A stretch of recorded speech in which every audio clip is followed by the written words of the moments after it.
Coucou à tous, alors j'espère que vous allez bien. Petite vidéo aujourd'hui pour parler loi d'attraction et abondance. Donc comment attirer l'abondance dans sa vie? Alors l'abondance évidemment ça couvre tous les domaines, c'est pas uniquement le plan matériel, mais ce qui va nous intéresser ici principalement, c'est justement l'aspect financier matériel, le plan plus concret on va dire, mais ça couvre également tout le reste, tous les autres aspects de ce que vous pourriez vouloir. Alors comment attirer l'abondance à soi? L'abondance comme tout le reste, c'est une question d'énergie, c'est une question de vibration. C'est pas une question d'être né dans la bonne famille, d'avoir les bonnes circonstances autour de soi, d'avoir choisi la bonne activité professionnelle, ce genre de truc. C'est vraiment l'énergie qui se dégage de soi, la vibration qui émane de nous en quelque sorte, qui va faire qu'on va attirer à soi un certain type d'expérience et là pour le coup un certain degré d'abondance dans son existence. Donc le truc c'est que la clé pour pouvoir attirer plus d'abondance à soi, c'est de se sentir de mieux en mieux par rapport à ça et de passer, on va dire, d'une énergie de manque, de besoin, de stress, de peur, de tout ce qui va avec, à une énergie vraiment de gratitude, d'ouverture, de confiance. Parce que plus on va être dans le lâcher-prise, dans la confiance, et plus on va attirer à soi naturellement l'abondance. Le truc, c'est qu'il n'y a pas... il n'y a pas de source de mal dans l'univers. Il n'y a pas de source de manque non plus. C'est uniquement une source d'abondance qui coule à flot vers nous en permanence et ça touche aussi la santé, le bien-être, l'amour et tout ce qui s'ensuit. Et ça coule en permanence vers nous. Et ce qui a tendance à bloquer cette source qui coule naturellement vers nous, c'est surtout les résistances qu'il y a à l'intérieur de nous. Le fait d'être justement dans la peur, dans le stress, ça crée des espèces de barrières autour de nous et ça fait qu'on a tendance à bloquer ce flot qui coule normalement naturellement vers nous.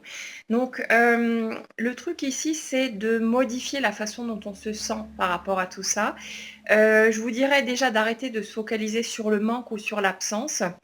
Après, c'est vrai qu'au niveau financier, parce qu'on a tous besoin d'avoir de la nourriture dans notre frigo, de payer nos factures, ce genre de trucs, c'est vrai que souvent, c'est un petit peu plus délicat, ça demande un petit peu plus de travail pour pouvoir se détacher de cet aspect financier, pouvoir être dans la confiance, dans la zénitude par rapport à tout ça.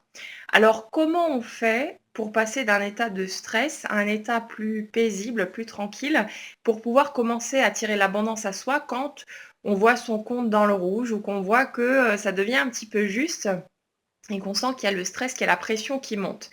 Alors déjà, ce qui est important, c'est de prendre le temps de se poser. Quand on sent cette boule de stress qui arrive, de vraiment prendre le temps d'écouter ce qui se passe à l'intérieur de soi et de se dire, OK, qu'est-ce que je suis en train de vivre au niveau de mes émotions? Qu'est-ce qui est en train de se passer à l'intérieur?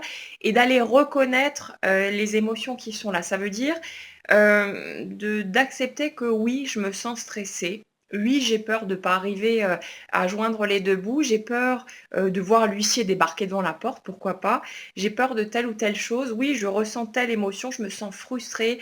Je trouve que c'est injuste parce que j'arrête pas de faire des efforts et puis je fais tout ce qu'il faut, mais ça bouge pas comme je le souhaiterais pour le moment. C'est vraiment aller reconnaître les émotions qui sont présentes parce que rien que ça, quand votre émotion est entendue, il y a déjà un lâcher-prise qui se fait à l'intérieur et ça fait déjà bouger votre énergie, comme j'en parlais dans une vidéo précédente. Donc déjà d'aller reconnaître ses émotions, ça c'est important pour modifier son état émotionnel et pour pouvoir basculer vers une énergie qui sera plus souple, qui sera plus fluide et qui va nous permettre d'attirer à nouveau plus d'abondance dans notre vie. Ensuite, le fait aussi d'aller explorer ses peurs, de faire une liste par écrit toujours pour poser par écrit tout ce qui vous inquiète, d'aller vraiment explorer, de ne pas laisser la peur être juste de la peur comme ça qu'on ressent et on ne voit pas plus loin, mais d'aller se demander, ok, de quoi est-ce que j'ai peur concrètement? Et là, on va se rendre compte qu'effectivement, on a peut-être peur d'avoir un coup de fil du banquier qui va nous engueuler ou ce genre de choses. On a peut-être peur de se retrouver à la rue, voilà. Il y a plein de peurs qui sont là, mais tant qu'on va pas chercher ce qu'il y a concrètement derrière, on reste dans une espèce de flou qui nous permet pas d'aller au fond des choses et de s'en libérer. Si vous voulez vous libérer de vos peurs en ce qui concerne l'argent et le plan matériel, c'est important d'aller mettre des mots dessus et de vous demander concrètement de quoi est-ce que vous avez peur. Et là, la plupart du temps, on va se rendre compte que finalement les peurs qu'on a, elles sont, souvent incohérentes. C'est souvent vraiment, pas concret, c'est des choses qui sont là, qui flottent au-dessus de notre tête, mais quand on explore un petit peu, on se rend compte que est-ce que ça pourrait vraiment arriver? Il y a très peu de chances finalement Et là, ça nous aide aussi à nous libérer, à faire tomber de nouvelles résistances, de nouvelles barrières. Et puis pour les peurs qui persistent, on peut commencer à remettre en question tout ça. Là, je vous renvoie à la méthode de Byron Katie au travail, de prendre votre peur, par exemple, s'il y a rien qui bouge tout de suite, je risque de perdre ma maison. On va prendre ça. Prenez votre affirmation et commencez à vous interroger là-dessus. Est-ce que je peux être totalement sûre que c'est vrai, que si rien ne bouge là tout de suite, je risque de perdre ma maison? Commencez à remettre en question votre peur. Même si vous ne la voyez pas tomber en morceaux d'un coup, le simple fait de créer une petite brèche, ça va commencer à la fragiliser et là, vous allez sentir un apaisement qui va arriver. Et plus vous allez comme ça prendre vos peurs, tout ce qui vous inquiète et commencer à les remettre en question, plus vous allez vous sentir soulagé, plus vous allez vous sentir serein et ça va aussi faire basculer votre énergie pour revenir plus facilement à une énergie lumineuse, à quelque chose d'ouvert, à de la gratitude. Et c'est là justement que vous allez pouvoir commencer à attirer de bonnes choses à vous. Après, justement, la gratitude, ça c'est un point très important. J'y reviens souvent, mais c'est vraiment précieux et puis ça fait du bien en plus. Euh, Prenez de quoi noter et commencez à faire une liste de toutes les choses que vous possédez déjà, de tout ce qui compose votre vie, toutes les choses aussi qui peuvent vous faire plaisir, les expériences que vous vivez, les personnes chères autour de vous, les gens que vous aimez. Et faites l'inventaire aussi de tout ce que vous avez sur le plan matériel, hein, tout ce que vous pouvez faire au quotidien, tout ce que vous avez déjà accompli grâce à votre argent. Et même si vous estimez que vous êtes dans une situation qui n'est pas très cool, qui est un peu précaire, observez tout ce que vous avez déjà malgré tout et commencez à vous recentrer sur les choses qui sont là au lieu de vous focaliser sur le manque. Et c'est ça en fait la clé la plus importante, je crois, là-dedans. C'est le fait de commencer à fixer votre attention sur ce qui est déjà là et sur ce que vous voulez aussi pour la suite, plutôt que de vous focaliser sur ce qui vous manque. Parce que ça fait toute la différence déjà au niveau de votre ressenti. La façon dont vous vous sentez, elle va nettement s'améliorer quand vous allez prendre l'habitude de vous fixer sur ce qui est déjà là, sur tout ce qui est à portée de main, tout ce que vous avez déjà accompli. Et forcément, votre énergie va changer et le type d'expérience que vous allez attirer à vous va changer aussi. Donc, faites cette liste de gratitude. Je vous invite vraiment à en faire un exercice quotidien. Pourquoi pas une petite liste de 5 ou 10 choses chaque jour et tenez la route.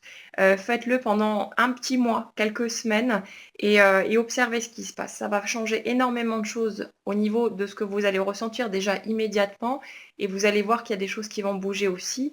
Mais pour en revenir à cette notion d'abondance, la vraie clé, comme dit, c'est pas de choisir la bonne activité professionnelle, d'avoir les bons tuyaux, d'avoir les bonnes personnes autour de soi, ce genre de choses.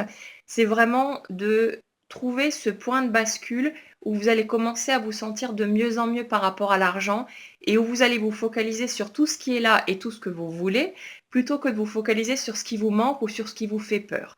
Remettez en question vos pensées stressantes, soyez dans l'accueil de vos émotions, de vos peurs, de vos frustrations. Vous avez le droit d'être en colère, vous avez le droit de trouver ça injuste, vous avez le droit aussi d'avoir les boules parce que vous voyez d'autres personnes qui ont l'air de réussir de façon très très simple autour de vous, alors que vous trimez peut-être depuis des années et ça marche toujours pas comme vous le souhaitez. Vous avez le droit d'être frustré par rapport à tout ça. Donnez-vous des permissions par rapport à ça, soyez dans l'accueil de vos émotions et vous allez voir les barrières tomber petit à petit. Donc là, c'est un petit échantillon de ce qu'on peut faire. J'avais écrit pas mal d'articles de blog aussi sur ce thème. Donc sur leursannelacoaching.fr, vous pouvez aller jeter un coup d'œil, vous trouvez encore d'autres ressources. Et quoi qu'il en soit, fixez-vous sur ce que vous voulez vraiment et sur tout ce que vous avez déjà et soyez reconnaissant pour ça. Et là, vous verrez que ça va changer pas mal de choses et ça va vous permettre de plus en plus d'attirer l'abondance à vous. Voilà. Je vous souhaite une excellente journée et puis je vous dis à bientôt.